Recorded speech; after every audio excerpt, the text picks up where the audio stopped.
Hi, everyone. It's Monday, and we're here with the Creature Code podcast. I'm your host, Angel Morgan, and we're here at UPRN Paranormal Radio 105.3 in the Gulf Coast and 107.7 in one of my favorite cities, New Orleans. And that segues so nicely into my awesome guest today. My guest is the co-founder of the New Orleans Paracon. And this is the first Paracon in New Orleans. It's a paranormal conference. And Jen Talley is amazing. I don't know how she's done it. I couldn't do it. She has brought the A-listers of our world together in one place. Like it's amazing what she has done. And I'm so excited because I'm actually going to be there in July. But I'm going to let you tell her not only a little bit more about that, but we're going to talk a little bit about the lore of New Orleans because everybody knows how much I love this place. So without ado, I am going to introduce my beautiful, wonderful guest, Jennifer Talley. Hello, hello, hello. Hello. How are you? Good. Just enjoying this Monday and all of this chaotic energy. Right. We've got a retrograde coming up. And what else do we have? We have all kinds of energies happening right now. Yeah, tomorrow you are special too, because tomorrow is my birthday, June 9th, and there are some massive energies happening. It's a good luck day, apparently. The first in decades like this. Wow. Yeah, so it's going to be exciting.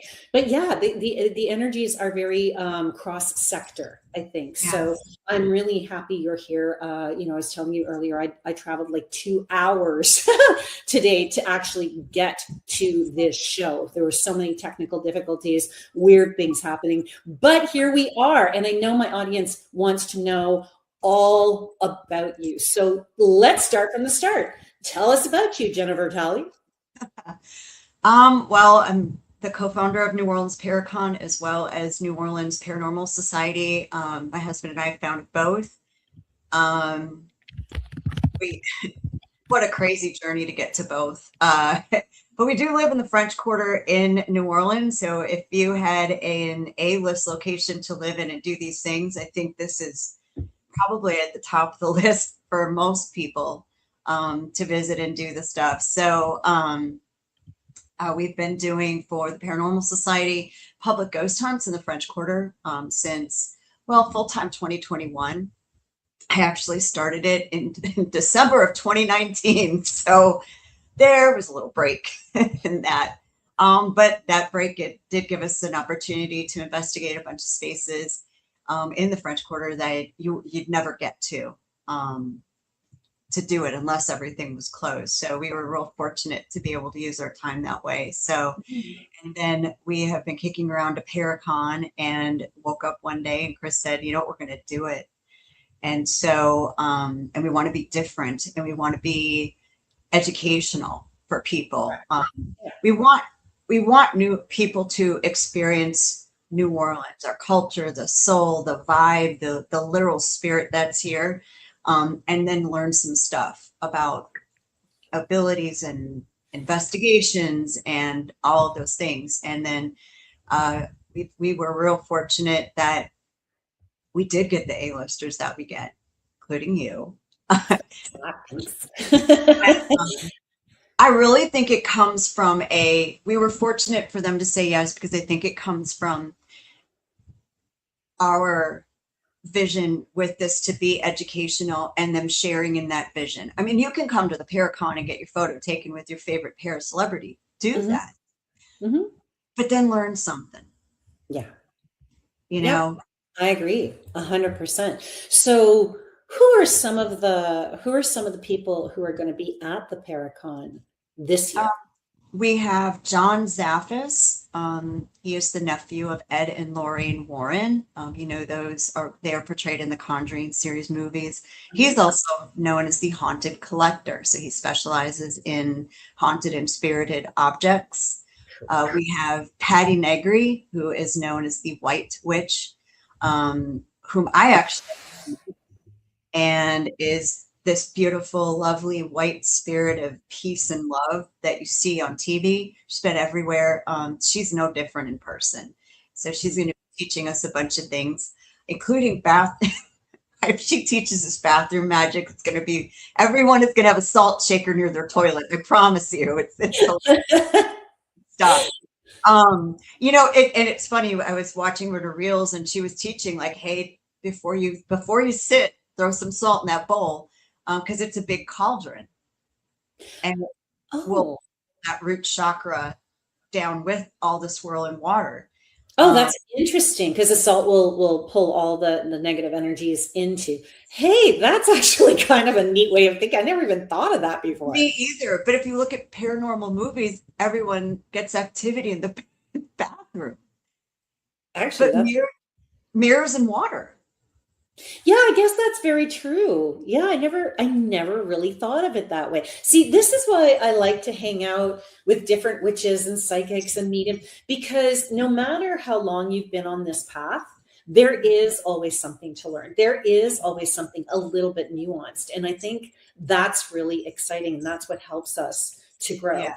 And you're also going to have, like, you're going to have different people from the different cultures in New Orleans. And you even have, I believe, Father Sebastian, the Fangsmith.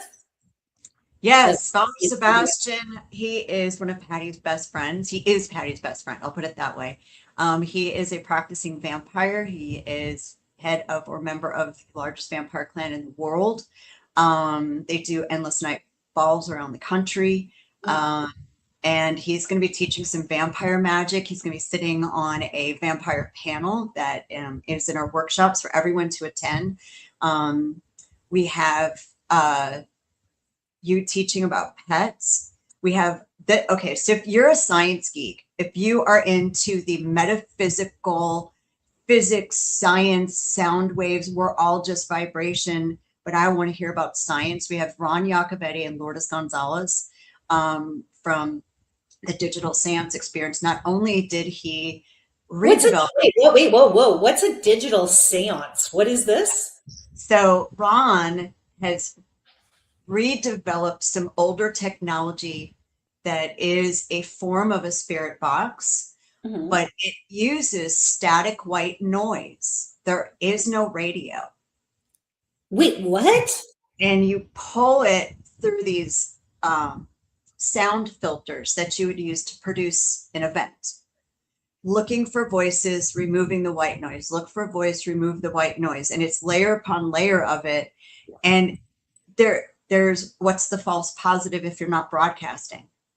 Wow. And he gets these clear responses. Wow. They're having it look for in different frequencies to see, where that voice communication is with the live voices. So if you want to hear the metaphysical part of that, and this guy is a genius. Those two are so smart, and what they've developed is so interesting. So for anyone who is really, really science, those are the people you're going to want to sit with. Well, it's interesting. I really love it when science, technology, and spirituality, metaphysics find their balance. Right. And I think that. Or catch back up with us. Sorry? Or science catches back up with us. Yeah, exactly. Right. And I think that is exciting, that all of these different energies, cultures, I always call them cultures, different cultures are descending on in the one place. Okay, so I have a question coming up. What is vampire magic? I like the bathroom salt idea. Oh, I knew you would, Sophia. I actually thought of you when you were saying this. This is Sophia. She's my heart and my joy. So as soon as you said bathroom and salt and toilets, I'm like, okay, that's gonna be something Sophia definitely works with. So what is vampire magic? She asks. So I'm going to give you my very preschool understanding of it, because that actually is a class that I want to listen to. From my understanding, it is based off of ancient Mesopotamian and Egyptian spiritual practices. That's its roots. What I've read about it, the Egyptian god Set is a part of it. A ritual of drinking the elixir of life out of a cup, which Catholics, you did that too. Um, that's where sometimes the blood drinking, because some do consume blood. But if you think about it, blood is our life, right? All that is consensual, maybe not very historically consensual, but is consensual. It's not a thing. But and I've heard Patty Negri talk about it. She said it's beautiful, and she studies it as well. Because just because we don't practice things doesn't mean we shouldn't learn them. Yeah, and it's interesting because again, that comes down to judgment, right? It comes down to just because you don't know it doesn't mean you get to look at it sideways. Right. Being open to everything will show you the beauty in any religion, any culture, any form of invocation, practice, or worship. And it's interesting. I was talking to a friend of mine who I hope can come next year. My friend Irena. She's been with me since almost the beginning of my psychic journey, I guess. And you're going to have to tell us about that. And even my witch roots, which my husband hates me talking about because I am Catholic, but I think you can be all things. Sure. But in learning practices and daily things and magical things, she's just made me feel it's kind of okay to grab from different places and make this your own. Well, I'm an eclectic witch, right? And then I was outed last year by Sahas Chopra on his show. And, I truly believe that if a God comes to you, if a deity comes to you, if a spirit comes to you from different cultures and they're willing to work with you and are of the light, and some practices are of the darkness, who are you to say no? And who is a human to turn around and say don't? Right. I would never say that I'm a shaman. I would never say that I am part of a closed practice. But if I am given permission to do certain types of work, then I'm definitely going to do that because I'm eclectic, because I work so many cultures. So I agree. I agree with you there. And I feel like that's something we have in common because it's interesting. So when I found out, when I got confirmation I had abilities of some kind, which was a few years ago, I think it was probably 2021. Well, no, before that, but I didn't start actually working on them until about 2021. So I think I found out 2019, 2018. I remember sitting at dinner and having that conversation. Oh, and reflecting, there was one meditation I did, and I was telling my friend Brick that I feel like I'm walking through a college grounds with all the fraternities and sororities and groups with tables set up, and that they're all trying to recruit me. And I have a friend that works very much with Odin and Freya, and I don't know that I have any Norse roots, but Freya appeared to me, which I found very shocking. And then I saw a few other, even some of the dark, and which scared the heck out of me, I'll be honest with you. But I really felt like they were all like, hey, come look at us. Hey, come look at us. And at the time I was really confused. Egyptian was huge. Oh, everything was Egyptian, and Isis and Bastet. And that was the most prevalent thing. And looking back on it now, I think that was my, and maybe I'm interpreting it wrong now, but I don't think so. I think that was my prelude to you're going to be all things. You're going to work with all things. That's right. So that was kind of an interesting little journey of you keep your journals. And I bet if I looked at my journal from a couple of years ago, I won't remember most of it. Right. Right. And I think that's fun because I do that too. Like I'll have journals and I'll look back at them years later and go, oh my God, really? Like seriously? Yeah, I thought that's what I used to hear. That's how I practiced, and it's kind of fun. I actually enjoy doing that myself. Yeah. So in New Orleans, when you started as a psychic, what was that like? Because New Orleans is such a different place. It's such a I remember getting off the plane when I was there and thinking, I'm going to get right back on because the energy was so big. I almost couldn't handle it. And it took me 2 days, 2.5 days to really acclimatize. So I can't even imagine what it must be like as a young medium psychic, clairvoyant, finding themselves in that, that soup of energy that is historical and cross-cultural. Yeah, it is heavy. It's very heavy. It's very intense. You're not the only person I've heard that has come to the city and said the same thing. Um, it's a it's it's a lot of daily work to keep yourself grounded, clear, centered. It's daily. Um, and it was intense. I think when we used to do the walking ghost tours. And that's when I started feeling, I'd walk home and I felt this invisible gust of wind push me all over the sidewalk. Mm. And I thought, what is this? And for years, when we lived in Houston, I would be going to sleep and all I would see was faces. It was like in black and white or charcoal drawings. I'd start seeing these faces of people. I'm like, is this happening? Am I making myself hallucinate? What is this? And something started drawing me to crystals and this metaphysical shop in Houston, which I wish I could go back to because it's lovely. Um, and then we came here and then we got these jobs and my husband started getting affected. He had pictures taken of him where his hand was gone.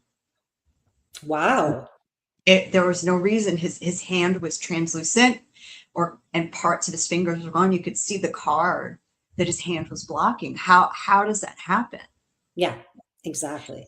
And so we had a voodoo priestess come. He thought to do a clearing and he told me that she was coming, Dr. Joy. And I said, Chris, I know what it is. And he said, what? And I said, I have abilities. I'm supposed to be able to see these people. And I guess I'm not paying any attention. So they're going to you to Oh, get wow. attention. And he's like, that's not true. Da, da, da, da, da.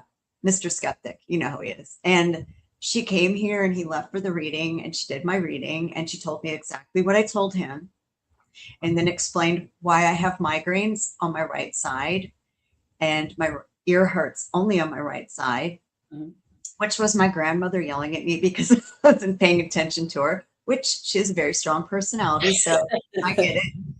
And then he came home. He said, well, we figured it out. And I looked at her. I said, you're going to have to tell him this. And then it took me a couple of years to find a teacher, which is really sad. I couldn't find anyone here to help me. You couldn't find anyone in New Orleans. And why do you think that was? I think a lot of the feedback I got is they were afraid I was going to do readings and they did readings and they didn't want any competition. But that I kept telling them that's not it. I just don't know what to do with this. I don't know what this is. I don't know what to do with this. I don't know even where to start. And we finally found Sam and Brick at Hands of Fate to help me. And I started going to mediumship class with Sam. I did it for about a year. And we were trying to figure out, okay, what is it? What you're Claire what? Yeah. And we found out I'm Claire all of it. Yes. Yeah. I also found out that the food tasting, was it Claire Digest? I can't even say it. Oh my God. Now I can't even, like, you know what? I'm so bad with the Claires. It's not even funny. It's Claire. Digest something. That is food. Or I'm looking this up because for those of you guys listening out there, claircognizance. Claire Gustance. Thank you, Claire Gustance. And I do, and apparently I didn't know this. Apparently that's pretty rare. I taste food memories. So do you wait a second? I do. I can actually taste, like Aunt Betty's cherry pie, and that's a rare thing. I thought everybody could do that. I thought all clairvoyants could do that. Nope. Look at us go. On, there you go. We're rare. And then I started being able to notice that I was connecting with living people. I started trying to do what I thought was astral projection, and it's really more remote viewing. And then I've done psychometry. And this is all stuff that he had us practice. He'd have us bring objects. He'd put them in bags. You weren't allowed to squish the bags or envelope. You just had to hold it. You picked a bag, you held it. Could not hold the object. You just held the bag. Just the bag. Yeah. And I'm like, I can't do this. There's and I got it right every time. And I floored myself. I'm like, what the heck? You know, that's one of the things that I teach is the whole concept of it's not our abilities that we're trying to hone, it's our confidence in those abilities. Yeah. And communication, because you're asking the spirits around you, what is this? Show me, what is this? So I guess it's a communication thing too. For sure. And then what started happening was animals. Then animals started happening. And then I met you and I thought, you know what? That's where I want to go, because what a great gift to be able to help those who don't speak English in life. Right. You know what I mean? What a great gift to help people who don't know how to communicate with their pets, or help the pet communicate to their owner about. Yeah, it's a very important, I think, skill to have, especially today, to be able to bridge the human world with the animal world, not just for even rescue, but it's also, I think we have so much to learn from them, right? We need to connect to our own inner animal as well. And all of these things are so, in this particular phase of our, I guess, awakening, I think that's what we're looking for, is to reconnect to nature. And that's the fastest way to do it as far as I'm concerned. Yeah. And it's interesting how they communicate differently. Pictures, some say words. Some give you human words like thin blood. I mean, what is that?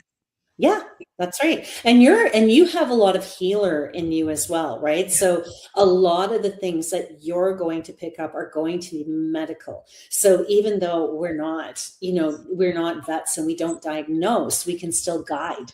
And that's a really helpful thing, because I don't know how many people I've said, hey, listen, maybe you want to talk to your vet about X, Y, and Z.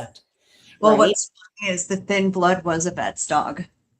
Oh, really? Tell me that story. So she's a veterinary surgeon here in New Orleans. She's done surgery on my dog a couple times. He had his knees replaced. And a friend and neighbor, so we were at her house for Mardi Gras. I think it was Fat Tuesday. I think it was.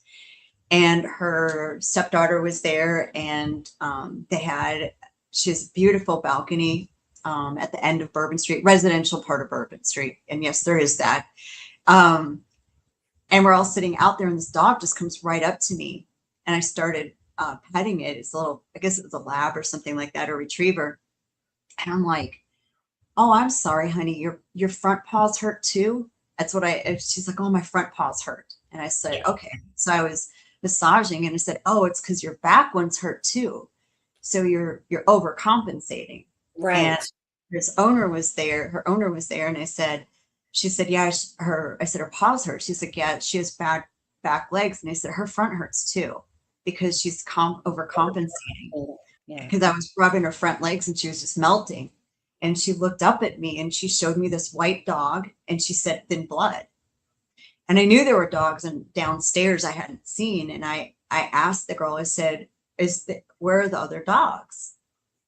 And she said, why? And I said, because your dog just said that there's a white dog downstairs that has thin blood. And so she took me downstairs, and she thought it was her dachshund. I'm like, no, it's not a dachshund. And she showed me, and it was one of the other dogs there. And I said, that's the one. She's telling me that's it.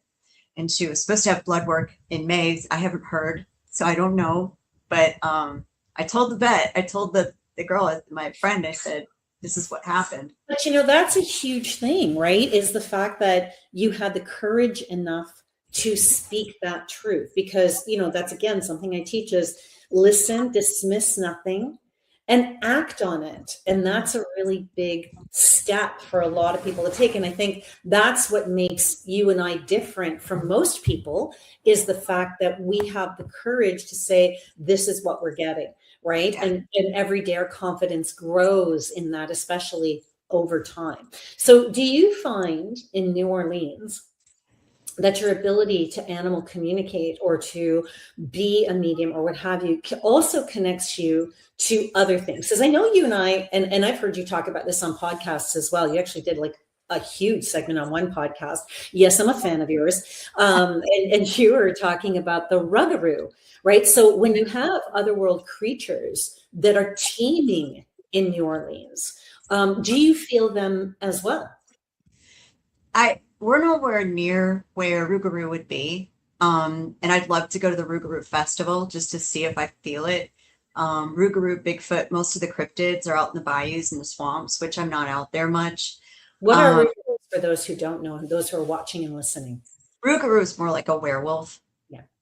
Yeah. So that's the bayou, Cajun French, Acadian version of. Version of the werewolf. Okay, okay. Because I know that I heard one friend of mine telling a story at an event, and he was saying that there was something that was under the house, and and he really swore that it was regular for different particular reasons, but there were key things about this. And so I wonder sometimes, because you live in that pool of energy, do Mhm. you feel not just the dead or the animals, the common things that mediums will and psychics will feel, but the other things, maybe lower energies or other worlders or that kind of stuff? Because I know for myself, one night, I don't know where Chris. Oh, I know where we were doing. Chris walked me home from your event, your tour. If you guys are ever in New Orleans, I know there are a lot of people who listen to this from that area, from Louisiana, from the surrounding areas. New Orleans Paranormal Society holds a walking tour that is unlike any walking tour you have ever been to. Like, this is like creepy beyond creepy. And it's so magical how I actually know that, because I was staying at what's the hotel's name? The Andrew Jackson? Yeah. Yeah, the Yeah. Andrew For Jackson. tonight. I was supposed to be with someone on that trip, and that someone didn't show up. So it was like, okay, you know what? I'm going to turn this into a work thing. And the concierge there, Stephen, who is still a friend of mine, he do you know Stephen? Of course you know Stephen. Yeah, Yeah, yeah, yeah. yeah. So he introduced me to you guys as well as so many other people when I was there. It was not the trip I was expecting. And so I remember that night coming home from that walking tour, and he had stopped me at a few points. This was way after. And one of them, well, before we even get to that, you guys have this amazing walking tour that you do Yeah. where you actually use an SLS camera. Yeah, it's called, I guess the technical term is a public ghost hunt. But our spaces are small, so we only take 12 and 13 people. A lot of people think like there's bigger spaces, it's everyone all over. And we're a teacher too. We teach you concepts behind the equipment, why we think it works. We give you either some history of the location that we go to, and we go to two every night, or historically the evidence, the kind of evidence we've caught. And then we guide you and assist you in using the equipment. So this is hands-on Yeah. teaching of real ghost hunting and proper technique. You know, some television and online shows don't show you the best and safest way to do these things. I agree. And what I really love about you and Chris, and that was the thing that really struck me that night, was the fact that you've created relationships with the spirits in your spaces that you work with. You don't just go and talk about the history and work and educate in that regard. You also do offerings to these spirits. You talk to these spirits. I remember when I first got to the Andrew Jackson, I remember being in the room, and I was going to kind of smudge my room, do my thing, which I always do. And there was this man yelling at me, like literally yelling at me. And I'm like, dude, if you don't get away, I'm gonna clear this whole space. Only to find out later from you guys that this was Master.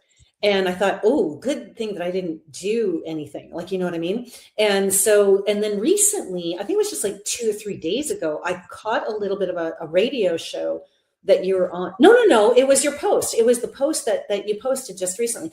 And you described him. And I never actually heard a description of him. And it was the man who was yelling in my face. I remember. Yeah. So you've created these amazing relationships. So it's not just an educational thing. They get to actually experience spirits with you, like physically experience spirits. And that I think is so important.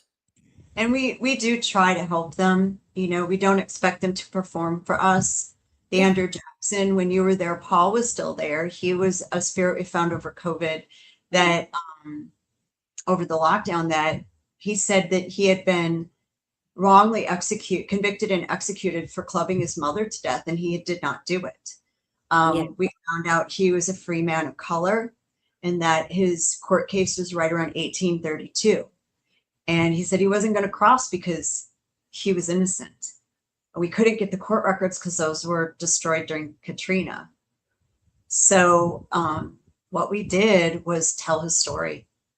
Paul, tell your story. Yeah. Paul, show these people. We got the last name of someone we think was the one who framed him and actually killed his mom. Wow. And it took us 4.5 years. And it was Gumbo's birthday, June 28th, 2 years ago. Chris asked Paul, "Are you ready to cross? Are you ready to go?" And he said, "Yes. Bring the witch," which floored me because I don't know how to do that. I did, but he had brought some other people there before and who've done it, and he wouldn't go. Yeah.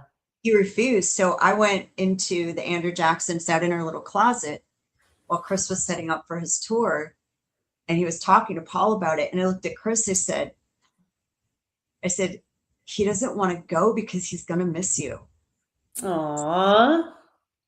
And he said, "What?" And I said, "He's afraid he can't come back to see you." And so we had a little talk with Paul. I said, "If you don't believe me, I'm sure my grandmother's with me. You can cross and come back, but you need to cross and get that white light on you. Yeah. You need to go see your family. Paul, it's the best thing for you. They will show you how to come back." And it's actually easier for them to come back and forth once they've crossed. It's this. So, yeah. and then Chris said to him, he's like, "Buddy, I need you to come back because when it's my time to go, I want you there for me." I literally was just going to say that because he showed me that he was going to see him again. And what's really interesting is the other thought that occurred to me before you said that was, what we do in this lifetime to and with spirits. Don't think for a second when you cross over, you aren't going to feel the karma of that for good or for ill, right? And I can't even imagine how many wondrous people and spirits and creatures are going to be waiting for you and for Chris, and I think that's a really exciting prospect as far as I'm concerned because of the amazing work you do. And it was a beautiful night. It was one of the craziest things I ever experienced during and after, and that just stillness. It was just still. And we asked Master, "Where's Paul?" And he said, "He's gone." Aww. So it's something that I feel is if you're going to do these things, then you're responsible. If you can help them, help them. If you can help them cross, do it. Right. They don't hold them here to perform and communicate with you. Because guess what? You're never going to run out of dead people.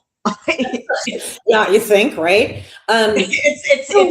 You're never going to run out of them. So if this one crosses, hey, you got a new one that needs help. That's right. That's right. And they will come to you because you're a beacon, right? And they're always going to be looking for someone to help you. And then it's for you to pick and choose which cases, I call them cases, which cases you take on and which ones you don't, right? Yeah. So in New Orleans, there are many cultures. There are the witches, there's voodoo, there's werewolf, there's vampire, there's psychic clairvoyant.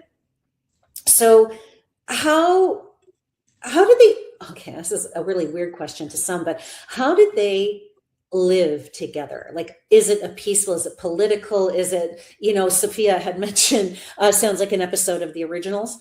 And Royal actually is where they shot the originals, just down the street from the French Quarter. Funny enough, it's down the street from the.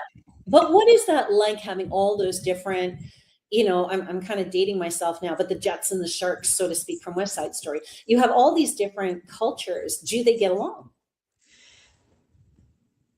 I think that if they don't get along, it's the living people stirring it up. If there's anything like that. We're going to have Voodoo Authentica Brandy and her crew is going to be at the Paracon to do a panel on voodoo and what it really is. She's actually going to open, if you buy the VIP or platinum packages, you'll go to the VIP party and they are going to open the Paracon with a voodoo ceremony. And you're going to see the beautifulness of voodoo, and not the Hollywood version of it. It is a beautiful, beautiful practice. So I'm going to say tickets. Hang on, you can get the tickets at the neworleansparacon.com. So again, that's neworleansparacon.com. You don't want to miss this weekend. This is July 31st to the 2nd.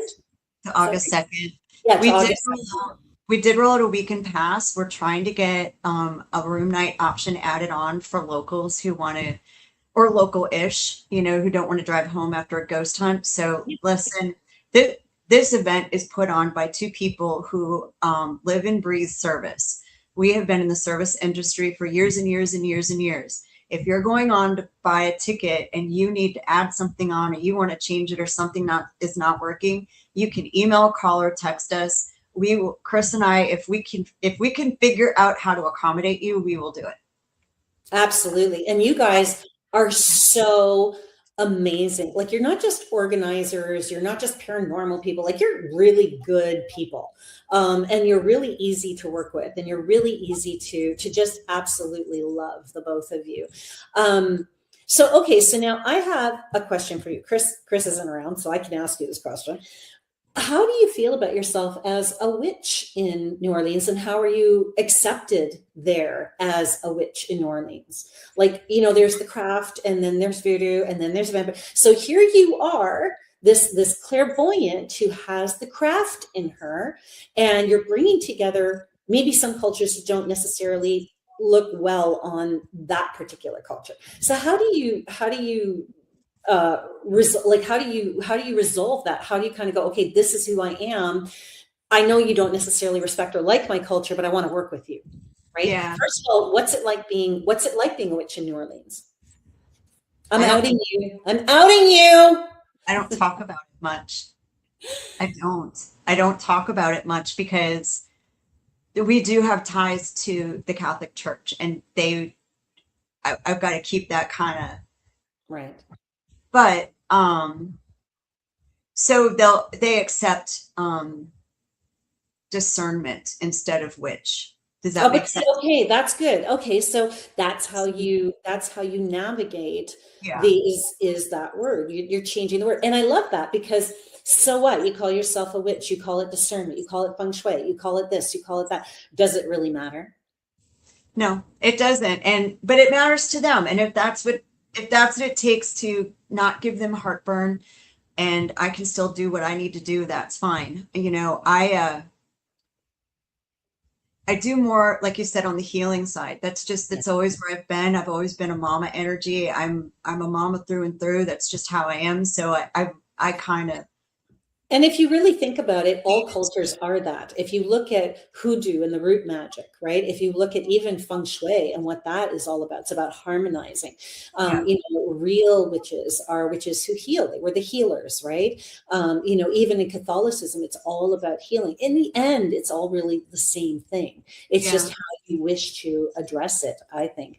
So, your Sophia lady had a good question. That's a great story too. Which way? What did she say? Sorry, I'm losing this because you mentioned you're a Catholic. How does your family feel? Ooh, want to go there? I'm happy to go there. Okay.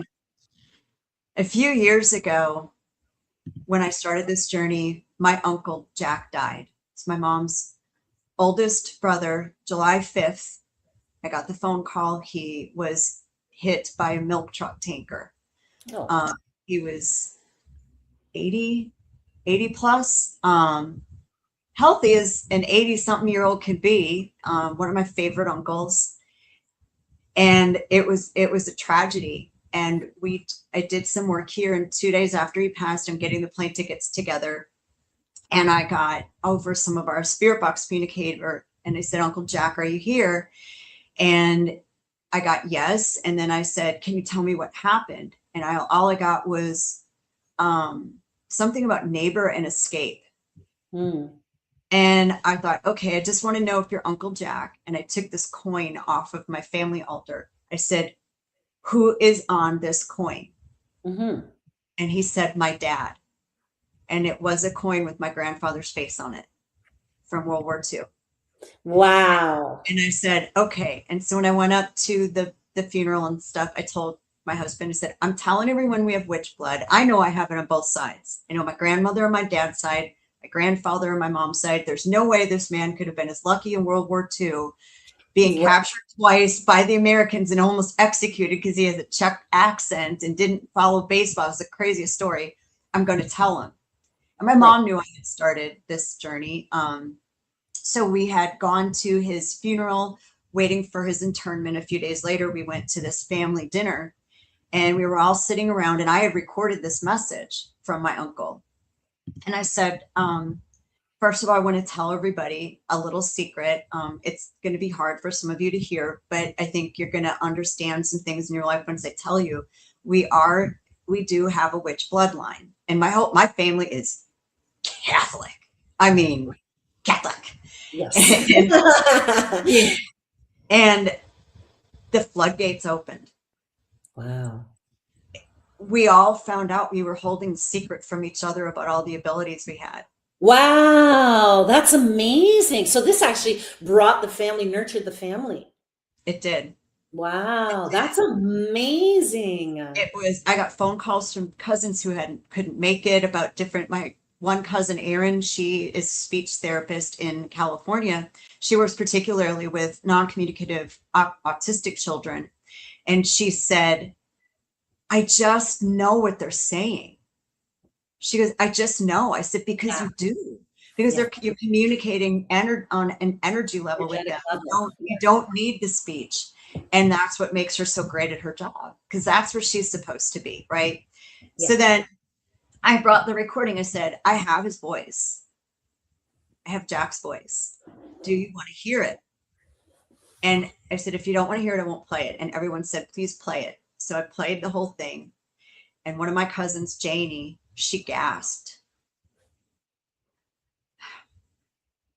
She was at a picnic the night before this dinner. She was at a gathering at a friend's house, and a lady came up to her and said, I'm really sorry about hearing about your uncle. She said, I tried to help him.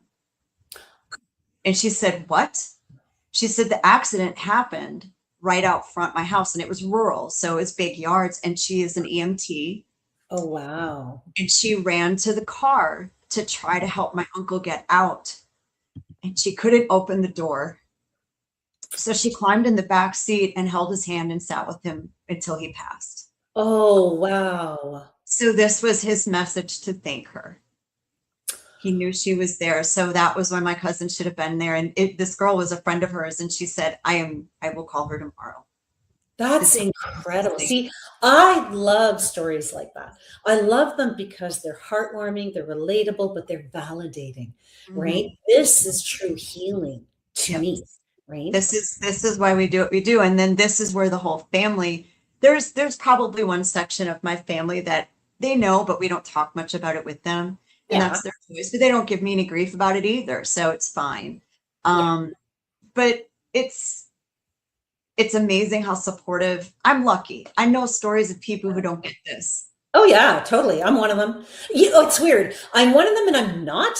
My mom basically turned her back on me when I told her this is what I was doing. Nobody talks about what I do, right? And one day I called my mother and I said, I have something to tell you. And she goes, oh God, what now? And I'm like, oh God, here we go. And I turned around and I said, well, it turns out I can talk to animals. And there's this silence on the phone. And she turns around and she goes, now that I believe. And I'm like, what? And I remember almost falling off my chair. So it's interesting what people are able to comprehend, what people are able to support and not support. You are really lucky because you have this whole family. And then I found out later on, years later, that my dad's side of the family are all like me. And I'm like, okay, we weren't really allowed to hang out with them. So I understood that, oh, my dad's side of the family, this is where I belong. I never felt like I fit in with my mom's side, although they're beautiful people. I never really felt like I fit in. But these ones, it's just like, oh, hey, Gifinti, how are you? Yeah, I get it. I get that need for support. And that's also what's going to grow you. And you're probably one of not only, I think, the strongest mediums, but you're also one of the strongest paranormal investigative teams I've ever seen. And I think that support system that you have around you, as well as where you are, like right place, right time, right life, really lends to that. Tell me about that. One of my favorite stories, probably not yours, but mine, that is the Chris and Jen story, is you guys have a house. There's a house, not you have, but there's a house in New Orleans. That's kind of your Amityville house. And yeah, see, I already see the face there. And so there's a story that goes with that to the beginning of your investigations career, does it not? It does. We're going to actually share this, I think, before Father Bob's class. Oh, Father so Bob, you're speaking. You're going to be speaking at this. we are. We're going to, yeah, I'm going to start it off because I feel like you have to, as a paranormal investigator, admit you make mistakes. Yeah. And you have to learn from them. And I think with so many eagles in this field, you don't get that a lot. So Father Bob is going to be teaching a class called Art of the Battle. And I think that's where we're going to share, hey, if you want to know all the dumb stuff we did on our third investigation, let me tell you the consequences. Because this was the third investigation. We weren't doing this full time. We just like, hey, a friend of ours says this guy is living in this apartment, the building. This apartment was involved. There was a gentleman who lived there years and years and years before Katrina, who had killed and dismembered his girlfriend. And no, it is not the most popular story that everyone thinks about in New Orleans. It is not that location. It is not Zach and Addie. It is a different place. I want to say that because Zach and Addie needs to be put to rest. Zach has children that are teenagers. We need to not talk about him anymore. This gentleman strangled his girlfriend with a curling iron cord and dismembered her, stabbed her and dismembered her. And we found out that the girl was still alive at the time. She put her in a trunk and stored her in his crawl space for probably a year or two. And she was found after Katrina. He had moved to another space in New Orleans. But the tenant living in this space at the time was having these dreams of he was being killed like that. And he was losing time and all this other stuff. So we thought, okay, then this lady's spirit who passed, maybe she's here trying to say, help me, help me. Right. So we go gung-ho into this space, and it's not far from where we live. And I walk out of the house and I am wearing zero protection, nothing. And we walk into the space. The tenant was there, and we started filming and using the SLS camera. And I stood in the place where we knew she was attacked. It's a very small space. And the tenant kept saying, be careful. The spirit likes to jump. He's a jumper. And I'm like, okay. And they did see something appear, which I didn't know. I'm always the one in front of the camera, and they're always looking to see what happens to me. I'm a guinea pig. There's always one. There's one. What we did bring with us, though, is what we call our medicine bag. And there was only one thing in it. And it was a class 2 exorcism relic it was this piece of a stone from a cave in Italy where this St. Michael was said to have appeared and left footprints. And they take the stones and they put it in this brass case with glass. And so there was one chunk of stone in there. So I went, oh, we're not doing this. So I went and I grabbed it and I put it on top of my head. And I said, you are not allowed to jump me. You are not allowed in me. And as soon as they did it, I found out later on the SLS camera, whatever spirit this was kicking me in the head and the neck. And then it turned into two. It split into twins and apparently was attacking me. And we asked, I guess, is Polly here, who is the name of the lady that had passed. And we got this guttural growl. And I think we asked something about how she passed. And we heard the guttural voice say, do you want to find out? And that just said, we're not, you could feel that the energy was so ugly, and it felt like this intense electrical shock in there constantly. Your face, every part of you, your face, everywhere. And finally, I looked at Chris. We were there for a couple of hours. I said, I'm done. I got to get out of here. And I walked over to the table in the apartment where our equipment was, and I slouched over, and he said, "What's wrong?" They didn't tell me what was happening to me on the SLS camera. And I said, "I feel like I got the crap kicked out of me." And he said, "Where?" And I told him where, and he said, "Well, because you did." And we didn't look at the exorcism relic until a couple of days later. I was actually in bed for a little while. I couldn't get out of bed, and we looked at it, and that stone was shattered into 3. Wow. The glass was fine. So it did its job. So, okay, so you had this experience. This didn't scare you away from doing this? Like most people, like, I ain't doing that no more. I went back again. Of course you did. Of course. I went back again. I would be like, bitch, you know, I'm going to take that. Ooh, excuse me. You know, yeah. So I went back again with some friends. And every time Brick would get close to me, my friend Brick, we were looking at a thermal camera. Whatever was affecting me, my middle would turn white, hot. Or I'm sorry, white is white, hot, or cold, whatever, white. And then he would step away. He would get back, it would go to normal. He would step away, it would go hot, it would turn white again. And then I felt a very sharp, cold sensation in a part of my body only a good gynecologist and your spouse should go. And I said, apparently I said, "Oh, F no. And we're not going to do this." And you saw the images of what was happening to me on the thermal camera. wow. And I wouldn't go back. I said, "I'm done. I'm not going back to this space." Someone with us challenged this thing, and he paid for it with 36 hours. He'll never get back. That's another experience. 36 hours. I don't ever want to experience again.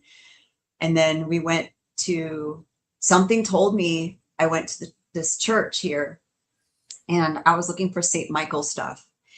And the lady in the church store said, "Do you need to see a priest?" Apparently I looked a wreck. I was not, I didn't realize how bad I looked. Something in your eyes telling me you need to see a priest. And I said, "I think I do." Yeah. And I sat down with the priest and I said, "You're probably not going to believe me, but I do have video." And I told him what had happened and how one of our people were affected, and video of that person.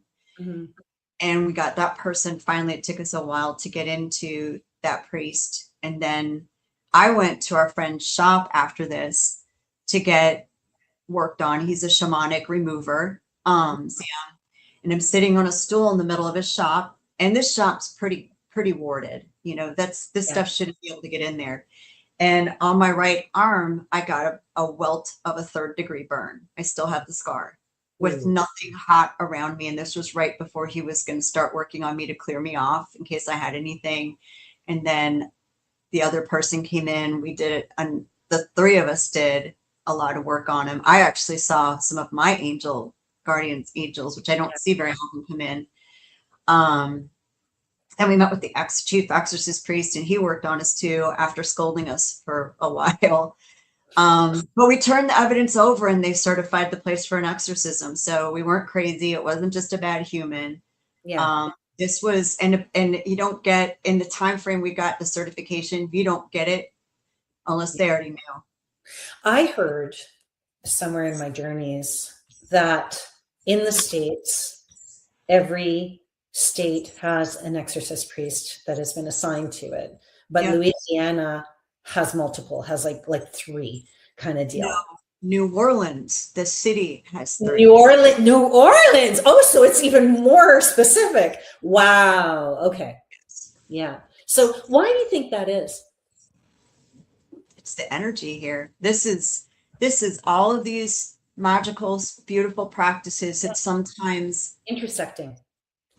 Yeah, and sometimes people don't use this or have good intentions, and they open up portals and doors they shouldn't. They don't close them.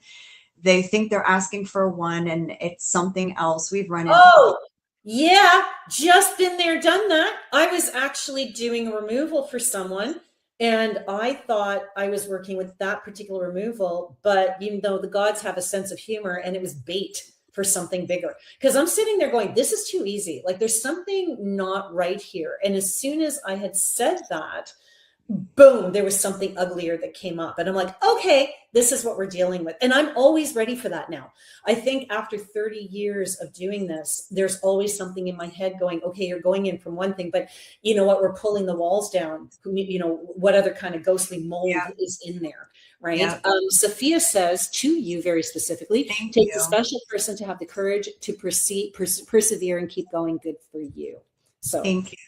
I did not do another private investigation for 2 years. Wow, really? I didn't know that. Well, I'm glad you came back. I'm glad you kept working. I'm glad you kept doing, because without you, we wouldn't have what we have today. And I think it's so very, very important. And if for those people out there who do this, let me tell you that thing still follows us. Oh, yeah. Once you're on the radar, you're on the radar. Yeah, you're marked. And that's what we told the exorcist priest. We're like, listen, if you want us to sit there and tell you everything we did wrong, we'll give you the list and feel free to add to it. Yeah. But at the end of the day, we done stepped on the hornet's nest. They know who we are, where we are, and there's nothing we can do. I could stop this right now and it still will follow me. Yep. I mean, that's the reality of it. You know, we met the private case we did after that was at the house where Marie Laveau's house stood. It is not Marie Laveau's house. It is the dirt that Marie Laveau's house in the city was on.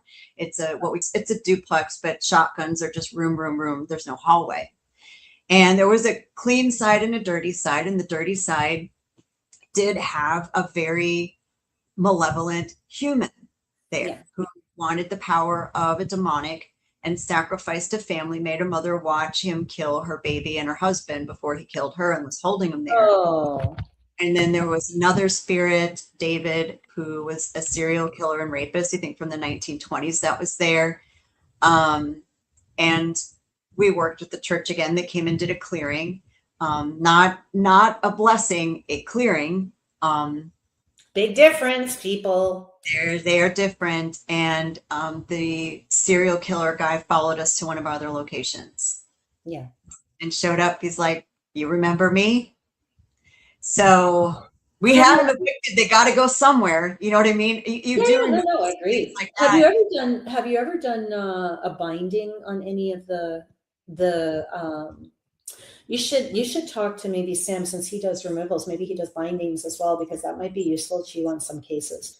Because I know I've had some cases. I actually just introduced an object into my home that was not necessarily messing with my dogs, but when I would tap into it, it would mess with my dogs. And so I had to bind it. I will gladly have it in my home, but it has to be done a certain way, right? And it sits in a certain room. So, you know, that kind of, that's something I think would be really, really useful for you guys on a paranormal team in case something comes up. And we honestly don't take many private cases anymore. And you got better things to do, like the Paracon. The Paracon. Well, okay, here's the thing. The television has made it seem like paranormal teams are the end all be all solve all of the things. And if you look at it, someone going to a doctor because they're sick, right? And they're sick because we'll just say they have bad habits. I have high cholesterol because I eat horribly, right? And then the doctor says, okay, change your diet, take this pill. And then you go back a year later and it's worse. Well, the doctor says, did you change your eating and did you take the pill? And the patient says no. And so the doctor shrugs his shoulders and said, what else do you want me to do about it now? I've told you what to do. And I've kind of taken that approach now. I'm happy to go out and help people, but you're going to have to learn to help yourself. Well, I mean, that's the thing, right? Like, this is what I've always said. We're not here to fix your problems. We're here to guide you, for you to be able to work with you, even with abilities, right? Mm-hmm. People will come to me and go, oh, I want to do this. I want to do that. And like, it's not about you want to do this, you want to do that. Here, I'm going to guide you to your authenticity to help you grow as a human being. This isn't about seeing ghosts. That's just a really cool byproduct, right? Yeah. If you're going to come to me and go, oh, well, you know what? I want to see ghosts the way you do, or I want to do this the way you do. Dude, you're not going to. That is so completely the wrong intention. Yeah. So I mean, I do help people. I'm like, listen, I can't drop everything, get in my car and go. So I'm like, and they're very understanding. I'm like, okay, this is what you have to do. I know you're scared. You're scared you can't see this, or you're scared of this. Here's what I want you to do. Do this, do this, do this. Here, sage, we don't use sage. It is not, those spirits here do not like it. It makes them mad. What do Do you not guys use for clearing? we use more Palo Santo, Oh, frankincense, white copal, camphor if we really need to get a butt kicking. So we give them a list. We give them things to try. We give them things. What should I say? Well, I can't tell you what to say. You have to say what you believe in, because your faith and belief, it all of this and all your strength comes from your beliefs. yeah. Those are the things. Okay, take back your space Yep. very firmly. This is my space. This. Have you done Ouija boards? Have you done this? Have you picked up a spell book going, I wonder if this stuff is real? All those things are Right. things people have done. Well, I remember, and even as versed as we are in this world, there are cases that are just not for us. Because I remember this woman coming into the hedge witch where I used to work, and she had this huge, I mean, massive Russian Orthodox priest attached to her. And this guy did not like women. So you're walking into this witch store. The priest walked into the witch store, and it just, we kind of looked at her and went, you're better to go to a church and find an Orthodox priest to help you with this situation, because not only will it be challenging for us, but it's going to be painful for you, right? So that's, again, going back to the discernment of, do you take this on? Don't you take that on? Yeah. And I think that's important too, because if I'm not going to be able to help you, I should at least have the humility to be able to say that, because that in the end is what it's about, how can I assist? And that was something we work on too, having resources and outlets for, because most of these things aren't near us. Like it's hours away for us to go help. And I'm like, okay, do these things. Tell me if it makes it worse or better. Call me back. Most people don't call back. Now, if they call back and say, hey, Jen, I did this is still happening. Then if there is a resource for someone of faith up there that we can get for them, we have contacts and people that have agreed to help us, help people. If you're Catholic, not every Catholic priest is going to help you. I'm sorry. There are specific ones that are more versed or trained or open to these things. And so we try to help find those people or those things for them.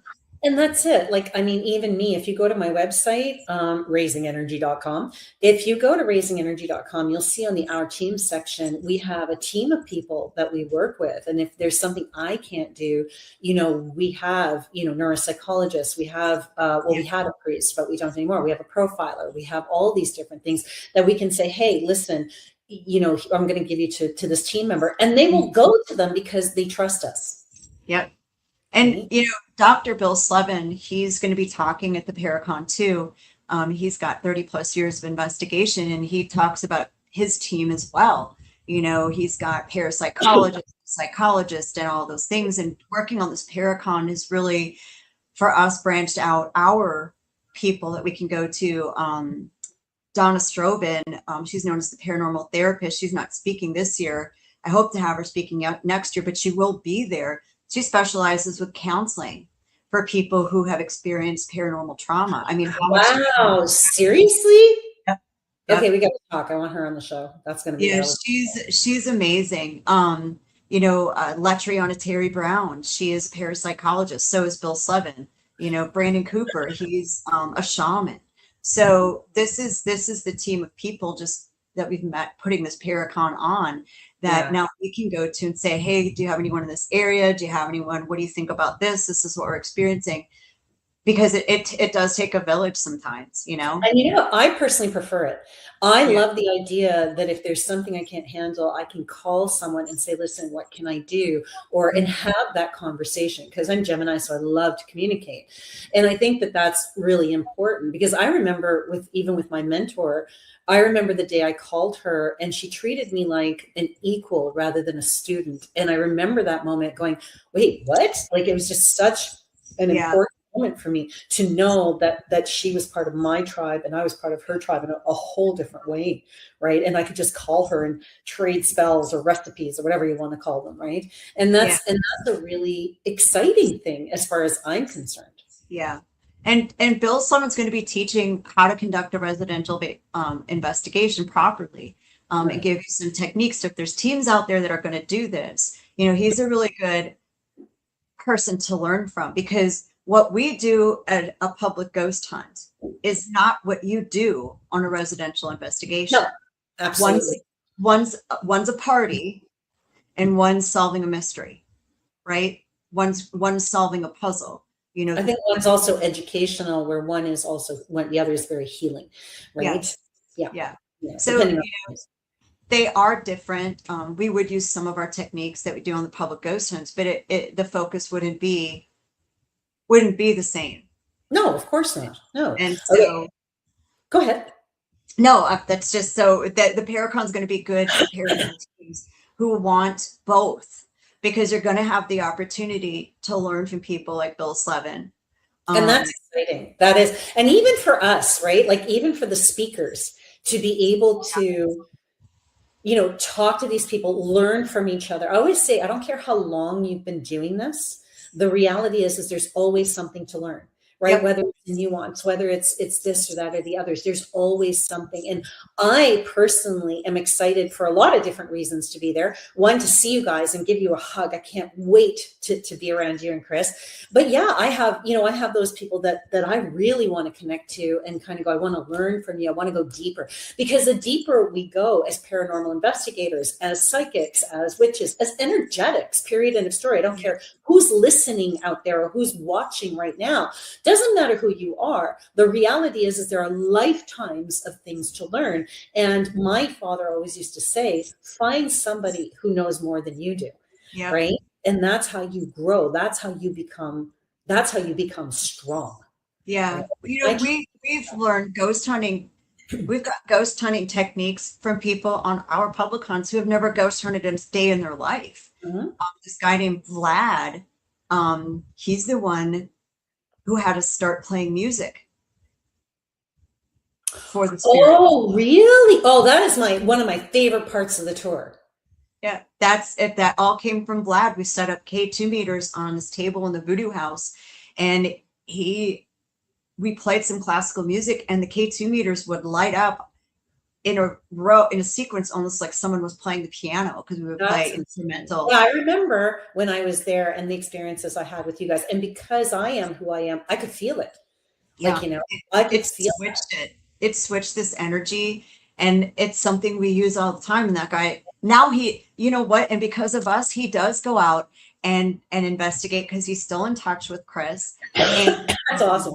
That was years and years and years ago, but it was because of him, someone who had never been on a paranormal investigation, that just said, hey, I wonder what would happen if we played some music. And we gave it a shot. Incredible. That's incredible. Okay, before we go, because we're winding down, we still have about 10, 15 minutes. Well, about 10 minutes. That's actually a long time on radio and podcast. What is, because there's so many stories, so much lore in New Orleans.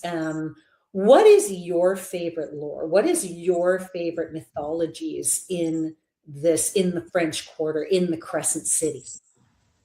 My favorite stories. I mean, I'm Mama Bear our locations.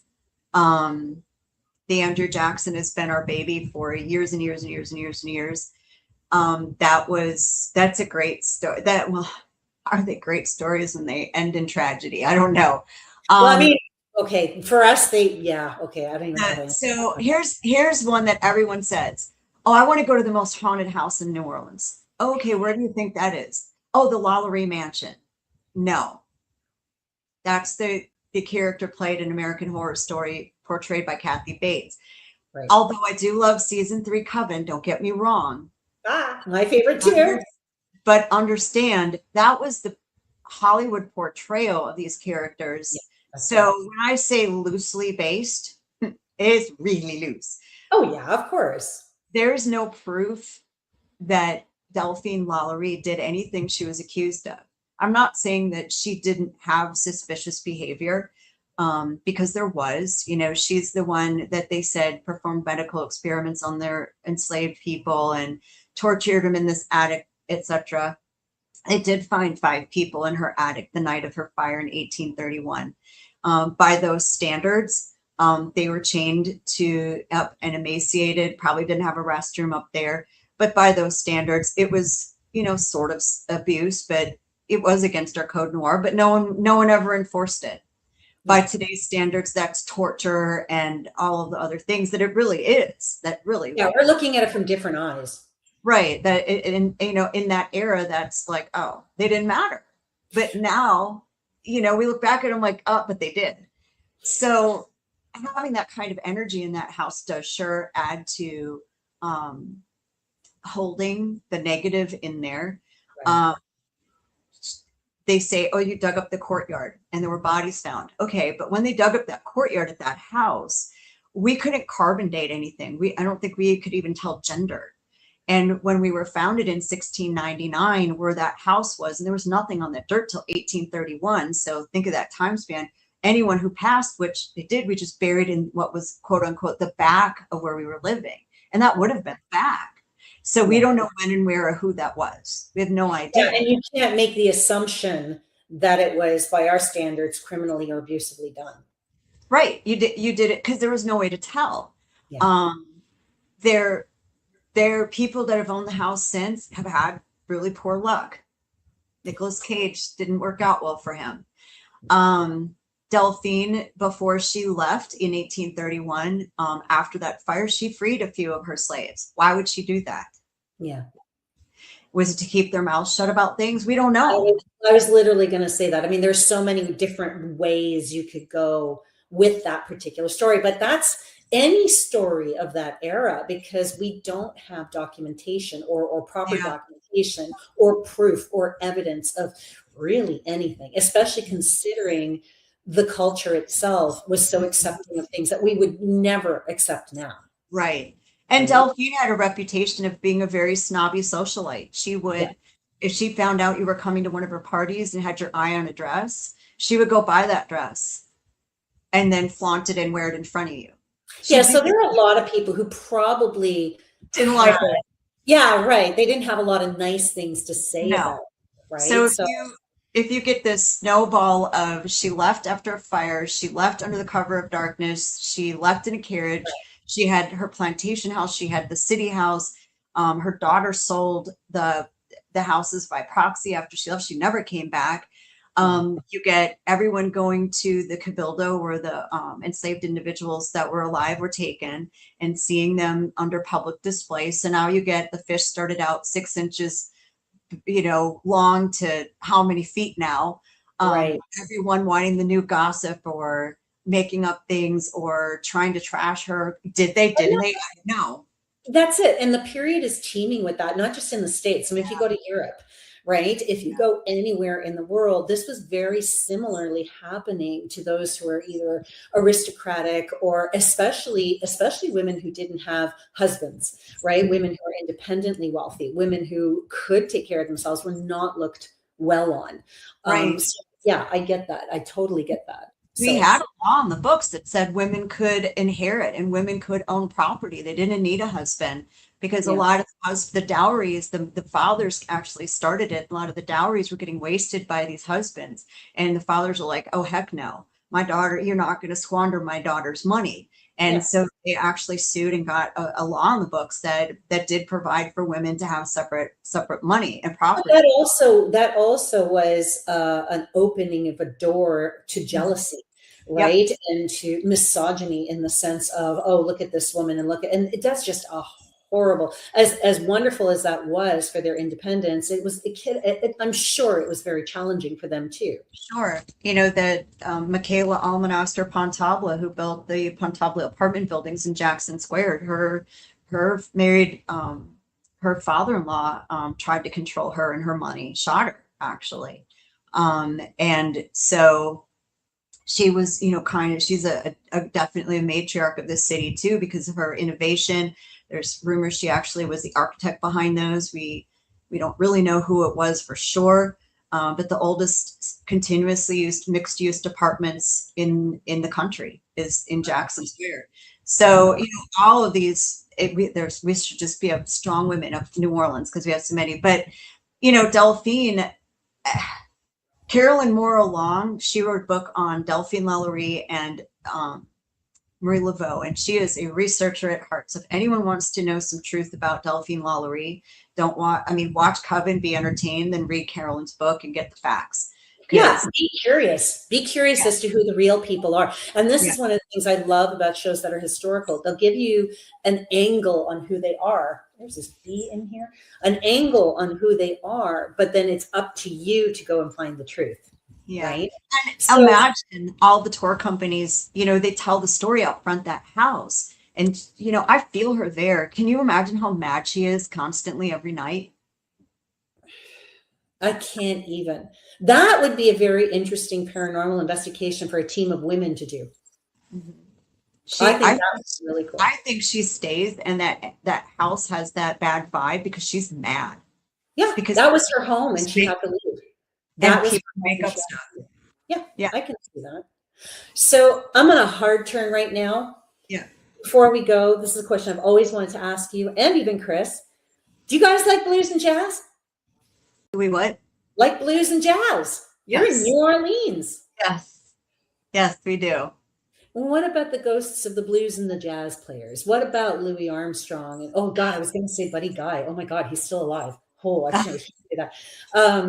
But what do you think of that scene? What about that culture in New Orleans? That actually is a focus on one of the locations, the Hotel Provincial's banquet room.